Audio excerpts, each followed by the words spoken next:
Hello YouTubers, today we're just having a little look around the Sony TRV120 as it states there.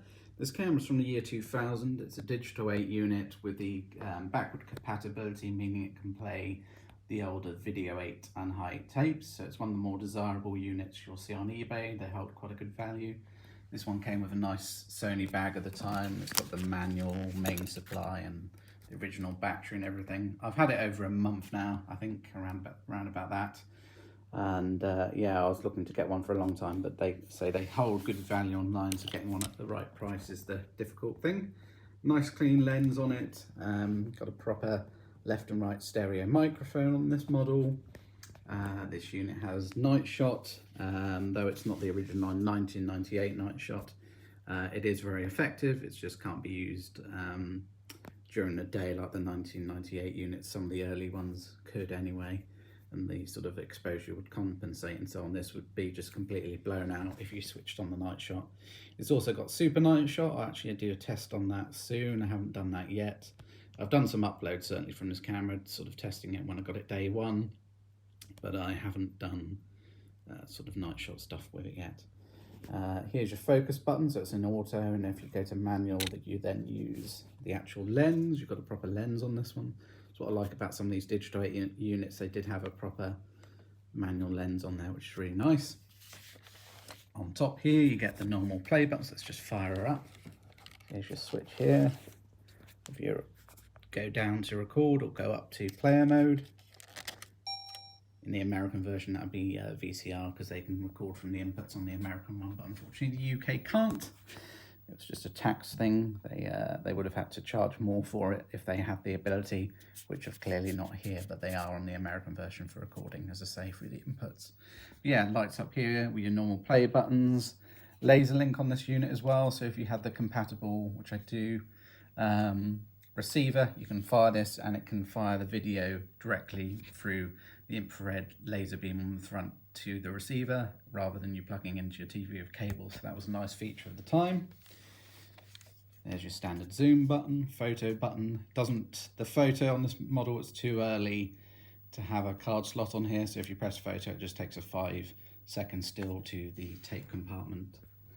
On the back here, you've got your sort of normal buttons, fader, backlight, program A, and exposure, falling over.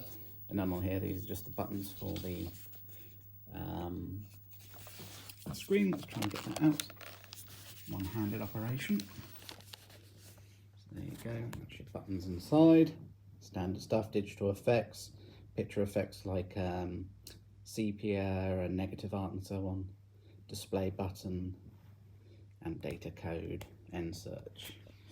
And then round here, so in terms of the inputs, I remember to record them in this video. Sometimes I miss out the inputs, which is silly because it's quite an important thing to show for a camcorder. It being one of the nicer models of the time, it has a headphone socket for monitoring audio on playback or recording, a microphone 3.5 input jack, S-video out, and then you've got your standard video here, which is a 3.5 jack, like a headphone socket, but it does sound and video, and that would go to the free Furnos to plug in, or RCA, into your television.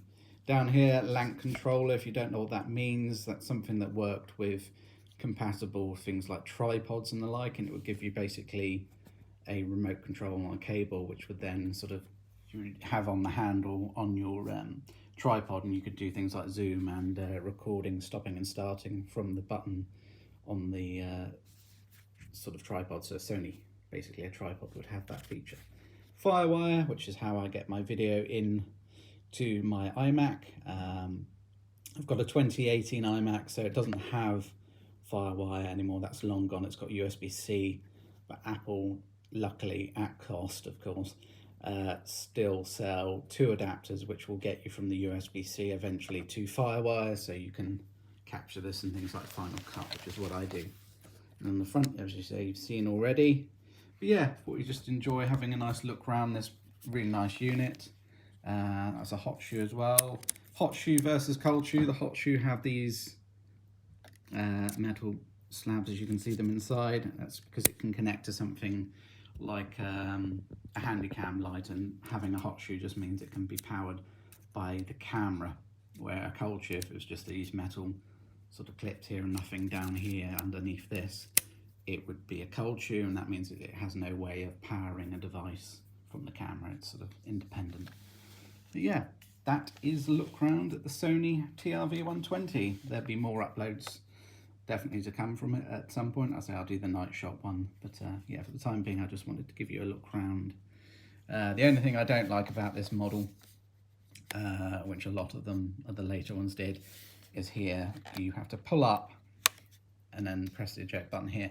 The problem with that is you do that several hundred times, you know, and you end up damaging the ribbon cable, which is somewhere in there, which controls all these buttons. And if that cable goes, this all stops working, and you can have all sorts of errors on that thing. So it's not nice, but luckily this one hasn't had that problem yet, and just got to minimize the amount of times I suppose I open and close the tape deck. So there we go. Speak to you in the next one. Bye for now.